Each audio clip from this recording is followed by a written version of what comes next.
हमें बुरा लगता है जब लोग कहते हैं अरे ये तो प्रोपेगेंडा है। जो देश का नहीं हो सकता वो किसी का नहीं हो सकता, सीधी सी बात है। ऐसी क्या क्या चीज़ें हुई जो इंटरनेशनली जिन्होंने काफ़ी तहलका मचाया, वो सारी चीज़ें जो हैं आपको इस सीरीज़ में देखने को मिलेंगी। बहुत बड़ा रोल है सोशल मीडिया में। लोग हमेशा कहते हैं जो दिखता है वो बिकता है।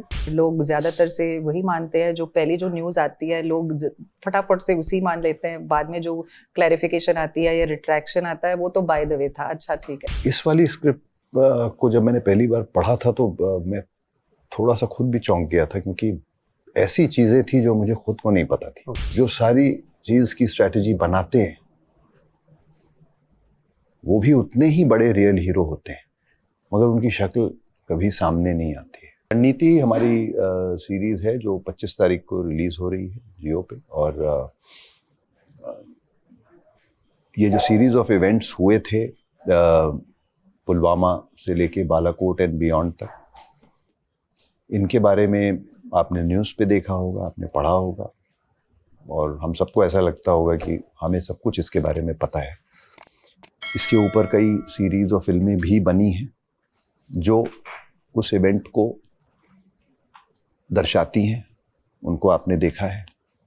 मगर उसके बिहाइंड द सीन्स क्या हुआ और क्या क्या नहीं हुआ, और ऐसी क्या क्या चीज़ें हुई जो इंटरनेशनली जिन्होंने काफ़ी तहलका मचाया, वो सारी चीज़ें जो हैं आपको इस सीरीज़ में देखने को मिलेंगी। और वही सारी चीज़ें हैं जो इस सीरीज़ को बाकियों से अलग बनाती हैं।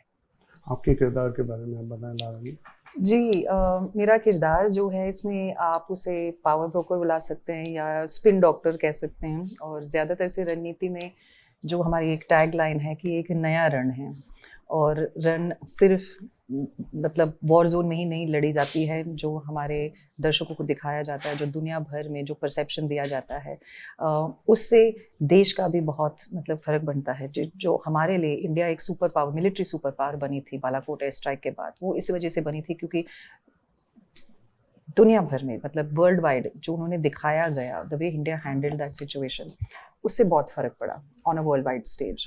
तो जो ये कहानी बुनती है, बनाती है, वो है मनीषा सहगल।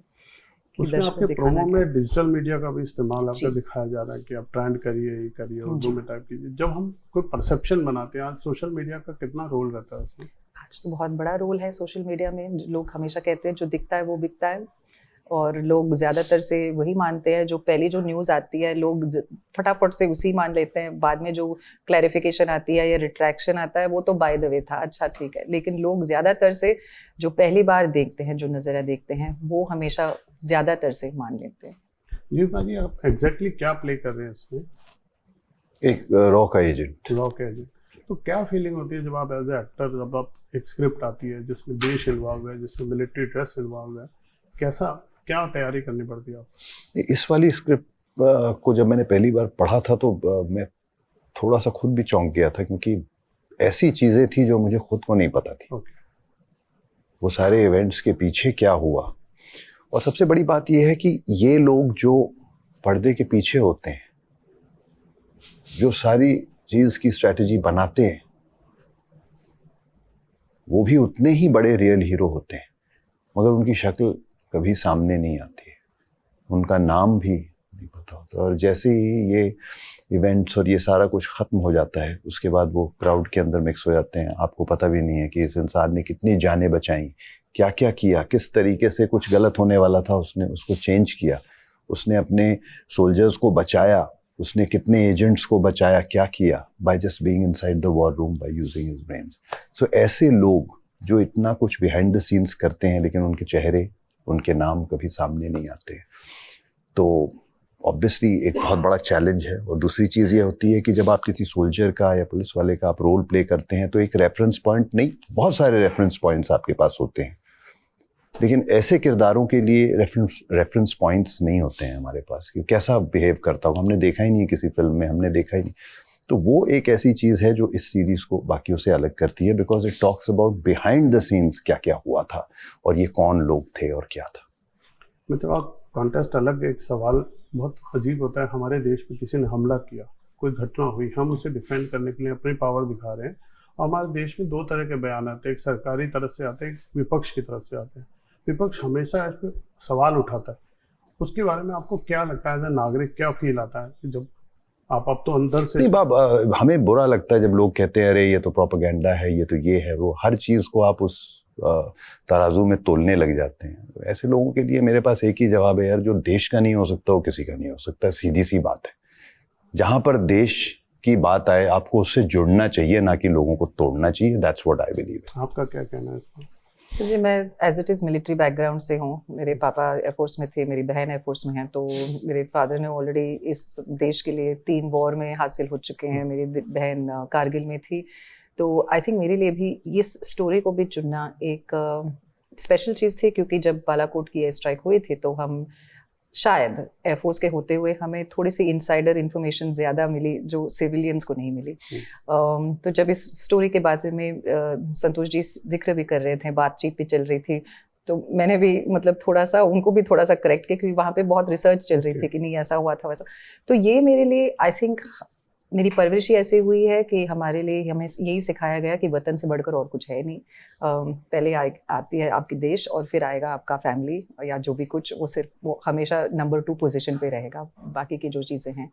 तो आई थिंक एक जो पेट्रियोटिक फर्वर है वो फिलहाल एज अ मिलिट्री किड वो हमारे खून में बहता है। तो I think for me to come on board ऐसे शो के लिए जहाँ पे आप सचमुच में वो पेट्रियोटिज्म फील कर सकते हैं।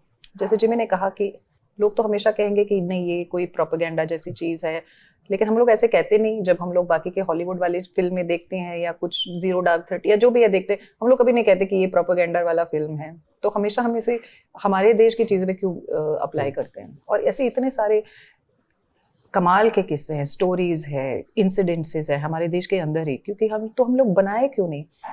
और जियो सिनेमा को भी आई थिंक हम क्रेडिट देना चाहते हैं कि उन्होंने छोटे स्क्रीन के लिए, अगर आप बोलो कि सेकेंडरी स्क्रीन के लिए बना रहे हैं, लेकिन उसका मतलब किस्म की शो नहीं बनाई उन्होंने, उन्हें माउंट भी किया है इसे as a big screen, compromise नहीं किया। And I think it's amazing कि ऑडियंस को मौका मिल रहा है कि इसे उतने ही मतलब बड़े स्केल पे एंजॉय करे। बस लास्ट वीक दोनों का काम करने के साथ में अनुभव कैसा रहा? फर्स्ट टाइम आप लोग साथ में काम कर रहे? मेरा अनुभव तो बहुत अच्छा रहा, मैंने तो बहुत एंजॉय किया मैम के साथ। इन्होंने इतने प्रेशर वाले सीन्स, इतना इंटेंस माहौल, सारा कुछ, उसके अंदर भी इन्होंने जिस लाइट हार्टेड तरीके से चीज़ों को हम लोग को एंटरटेन करके चले कि हम लोग को फील नहीं हुआ कि कैसे 48 आवर्स निकल जाते थे, 48 घंटे कैसे निकल जाते थे। 1-2 बार हमारे साथ ऐसा हुआ कि हमको continuously for certain reasons set टूट के नेक्स्ट सेट सेम फ्लोर पे खड़ा होना था हम लोग का सारा कुछ। उस वजह से हम लोग को कई बार बहुत लंबे आवर्स के लिए शूट करना पड़ा। लेकिन मैम ने सिर्फ मुझे ही नहीं, बाकी बहुत भी सब लोगों को फील नहीं होने दिया, हंसाते रहते थे सबको। आप भी बता दीजिए लास्ट। आई थिंक मेरे लिए एक सबसे बड़ी रीज़न कि मैं रणनीति करूं वो वजह यही थी कि मेरी जो एंसेम्बल कास्ट थी, मैं पहले कभी उनके साथ काम मैंने किया नहीं है। जिमी सर रहे, आशीष जी रहे या आशुतोष जी रहे, एंड मेरे लिए ये बहुत ही कमाल के कलाकार हैं, दे फिनोमिनल पावर हाउस परफॉर्मर्स। और मुझे मौका मिल रहा था कि मैं ऐसे बहुत इंटेंस सिचुएशंस, इंटेंस सीन्स में उनके साथ स्टेप्स मैच करूं। तो ये मेरे लिए was definitely one of the biggest factors to choose Ranneeti, and it was amazing to work with them. चलिए, बहुत बहुत शुभकामनाएं हमसे बात करने के लिए। Thank you so much.